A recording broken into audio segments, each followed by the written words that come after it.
इयत्ता 4थीत शिकते.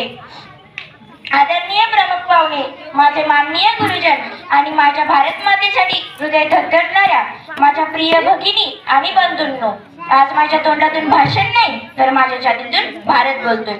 26 जानेवारी म्हणजे फक्त परेड, फक्त कार्यक्रम किंवा फक्त सुट्टीचा दिवस नाही. हा दिवस आहे स्वाभिमानाने उभं राहण्याचा, डोळ्यात स्वप्न आणि छातीत धग ठेवण्याचा दिवस.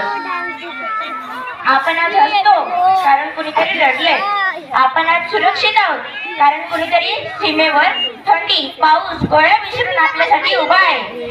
आपण आज मोकळा श्वास घेतोय कारण कुणीतरी आपल्या देशासाठी शेवटचा श्वास दिला आहे.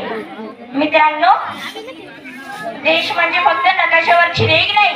देश म्हणजे शेतकऱ्याच्या हातातील भेगा, आईच्या डोळ्यातील चिंता आणि सैनिकाच्या छातीत धडधडणारं धैर्य. आजचा भारत शांत बसणारा नाही, आजचा भारत मागे वळणारा नाही. आजचा भारत म्हणतो, मी तयार आहे.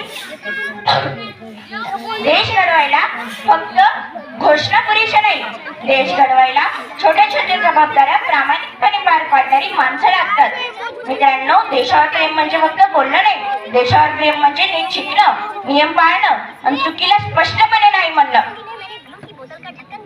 आज या पवित्र दिवशी मी एकटी नाही, आपण सगळे मिळून म्हणूया, मी माझ्या देशाला कधी कमी पडू देणार नाही. मी माझ्या वागण्यातून माझा देश मोठा करेल आणि मी अभिमानाने म्हणेल, मी भारतीय आहे.